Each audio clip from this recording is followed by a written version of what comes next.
السلام عليكم ورحمه الله. نتمنى الله تكونوا بخير وعلى خير. قبل ما ندوزو للموضوع بغيت نقدم لكم هاد البريدات هادو، بداو الورود ثاني تيبانوا مارس على الابواب. نتمنى الله تكونوا بخير وعلى خير. بسم الله ما شاء الله، تيكون الصباح رباح باذن الله. بسم الله. الموضوع ديال اليوم كاينين عندنا غادي نديروا واحد الكاطو ساهل فيه غير جوج بيضات، اقتصادي وتبارك الله غادي يعجبكم والكوتي وغيحمر لك الوجه. عندي انا هنا جوج بيضات كيف شفتوا. غنقدم لكم المكونات عاد ندوزو للطريقه. عندنا جوج بيضات، عندنا سكر كاس ديال السكر خشن، كاين عندنا هنا جوج ديال الطحين ديال الفرص ما عامرينش، عندنا الكاس حتى هو ما عامرش ديال الزيت ديال المائده، عندنا دانون فاني ما نزيدوش عليه من غير فاني، كاين عندنا هنا القشور ديال الحامض اولا السيترون، كاين عندنا نص حامضه معصوره في هذا الكاس، وعندنا الزريعه النافع. الاعشاب ديالي ديما في الكاطو ديالي خصني ندير فيه شي حاجه صحيه اللي غادي تهضم لينا في نفس الوقت. وعندنا من طبيعه الحال خمارات، وعندنا واحد التفاحه لانها هي باش غادي نزوقوا الكاطو ديالنا. دابا ان شاء الله غادي نبداو. بسم الله. كاينين عندنا جوج بيضات،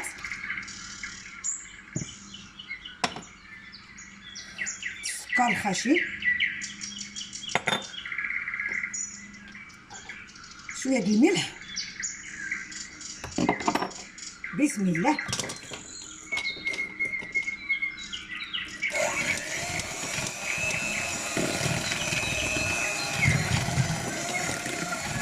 على بركة الله.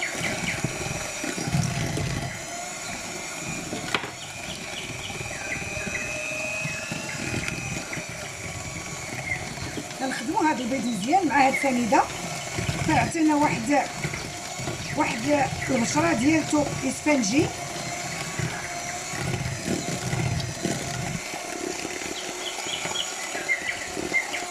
غير جوج بيضات كافيين باش ديروا الكاطو ديالك تبارك الله ما شاء الله.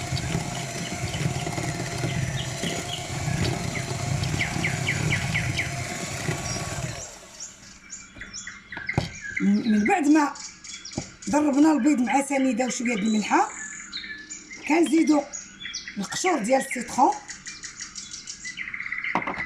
كنزيدو هاد نص حامضه اللي عصرنا بطبيعه الحال،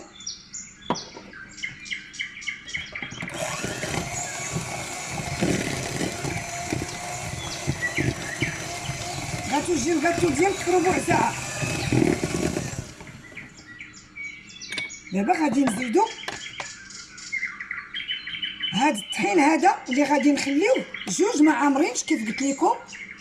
غادي نزيدو هاد دانون هذا فاني، خصو يكون فاني، نخويو منه هاد الماء.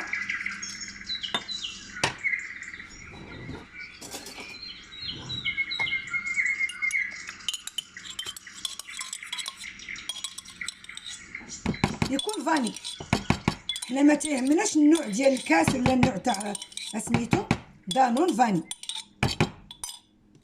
انا دايره هنا مسوس،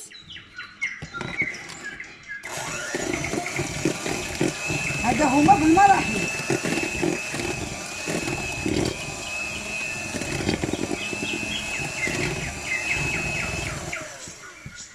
دابا غادي نزيدو الكؤوس ديالنا اللي ما عمرينش ديال الطحين. بسم الله. قبل ما نضرب بالمضرب باش ما طيرش ليا لا سميتو الطحين ديالي يطير، عاد غادي نزيد. انا عندي هنا جوج خمارات ديال الحلوى كيف تتشوفوا، ولكن انا كنعبرها بالمعلقه، معلقه وحده في الاول ديال الطحين ديال الكاس ديالي اللي ما عامرش.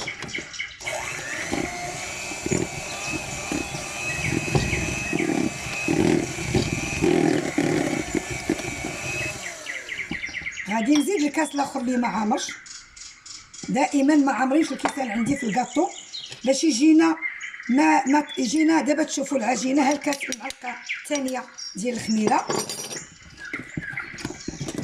غادي نزيدو الزريعه ديالتنا ديال النافع. حنا سالينا الكاطو ديالنا، ولكن الزيت غتبقى هي الاخر، لان هنا فين كاينه الحكمه والسر في الزيت، باش يبقى عندنا الكاطو ديالنا ميدم ورطب.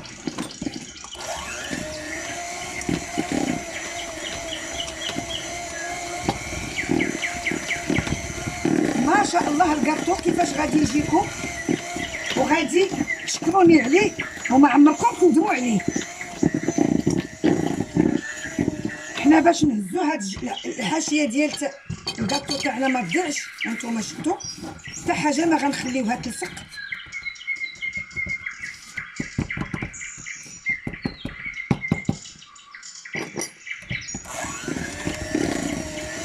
دابا حنا غادي نبقاو نكبو الزيت تدريجيه هي الاخرى.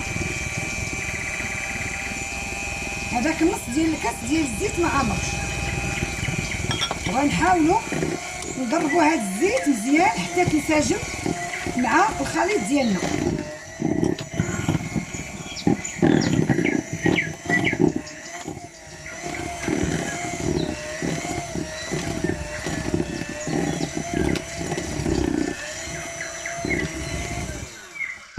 ها هي الخليط ديالنا وجد، غادي نحيدو هذا دو كوتي في جانب.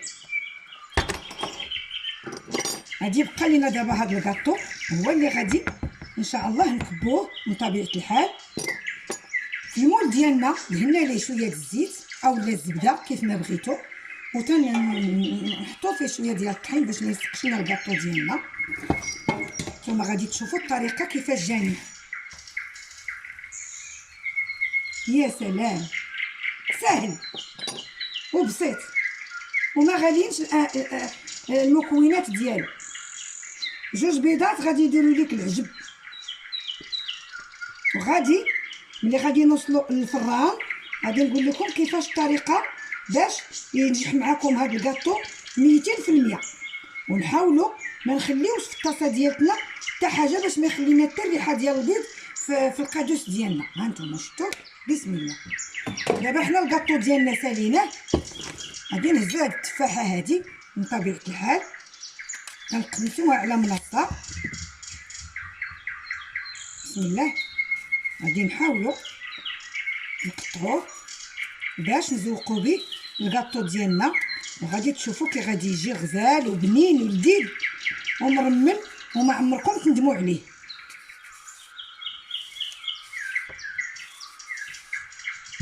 ما نحاولوش نعقدوا المسائل، راه كلشي بسيطه كيف كانوا تيديروا الامهات ديالنا من طبيعه الحال.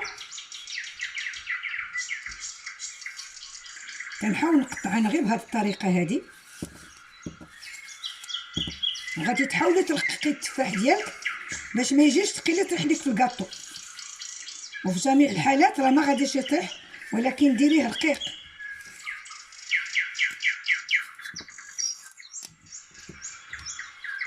الا خصنا غادي نزيدو. دابا ها الكاطو هو هذا، بغيتي ديريه مجانبه بغيتي ديريه بهذه الطريقه كيف ما بغيتي. كيجي هاد الكاطو الروعه، رائع رائع رائع.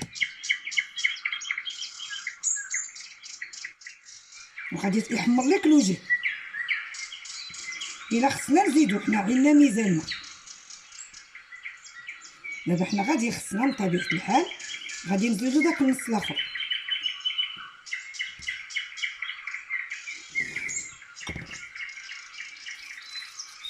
وداكشي اللي بقى من طبيعه الحال غادي ناكلو باش ما يضيعش، لان التفاح الا بقى تيكحل. حنا نحاولوا ما نقطعوه حتى نبغيو نحطوه، كنبغيو نستعملوه في الكاطو ديالنا، لان ملي كنحيدوا ليه القشور من طبيعه الحال تكون ديما المائده ديالتك نقيه، يكون داكشي على حقو وطريقو، باش حتى الا قدمتي التقديم ديالو تيكون تبارك الله ما شاء الله.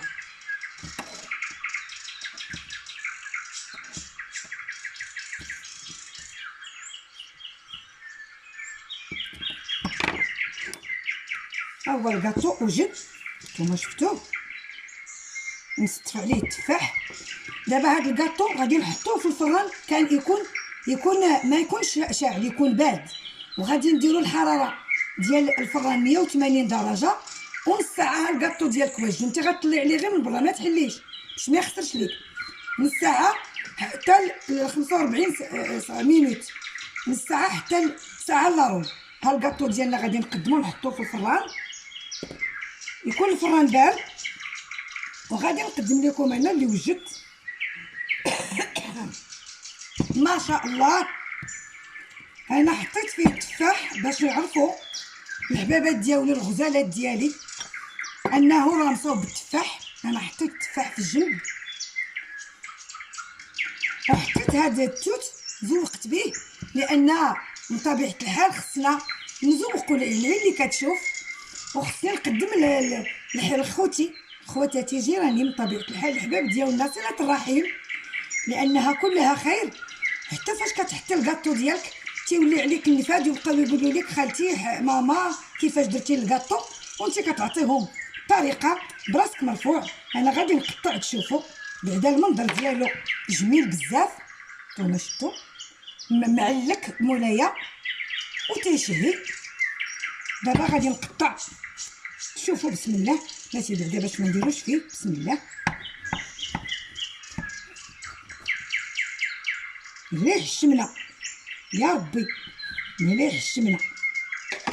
هانتوما شوف تبارك الله هذيك الزيت اللي عطاتو. ولكن ما تنساوش قضيه اخرى راه ما درتهاش، نسيتها. غادي تهزوا شويه ديال الليمون اللي بقى عندكم، تعصروه وتزيدوا عليه شويه ديال العسل اولا الكونفيتور، وغادي تسقي به الكاطو ديالك. هذه قضيه ما درتهاش لهذا، ولكن انا غادي نزيدها لكم. تزيد تهزي واحد شويه ديال الليمون معصور، وتزيدي عليه شويه ديال العسل اولا الكونفيتور. ملي يسالي الفران خرجتيه غادي تسقيه باش يجيك مرمل. انا ما درتوش مع الاسف، ولكن ماشي مشكل. ها هو جاني بلا ما بلا ما ديري ليه، ها هو جات ما شاء الله. وغادي نوري لكم ثاني واحد لي موفن درتهم، هما هادو. ها الكاطو ديالنا اللي وجدنا اليوم، ها هما لي موفن بلاتي. نحاول نوري لكم كلشي ما شاء الله. هادو لي موفن. دابا نعطيكم الطريقه ديالو، الطريقه ديال هذا الموفن هذا. دابا ان شاء الله في الفرصه الاخرى نتابعوني باش اللي يدقوا على الجرس وديروا اللايك وشاركوا معنا الناس جداد باش نقدم لكم لي كاطو اللي زوينين اللي تقدموهم في رمضان، وان شاء الله ما تندموش عليهم. هادو مصوبين بطريقه اللي فيها شويه خيزو، ولكن غادي يعجبكم الكاطو لي موفن بلي كاروت، غادي يعجبكم بزاف. حنا وصلنا للنهايه ديال الموضوع ديال اليوم. ما تنساوناش ديروا لنا التعاليق ودقوا لنا على الجرس. والسلام عليكم ورحمه الله، وختامه مسك بهاد الوريدات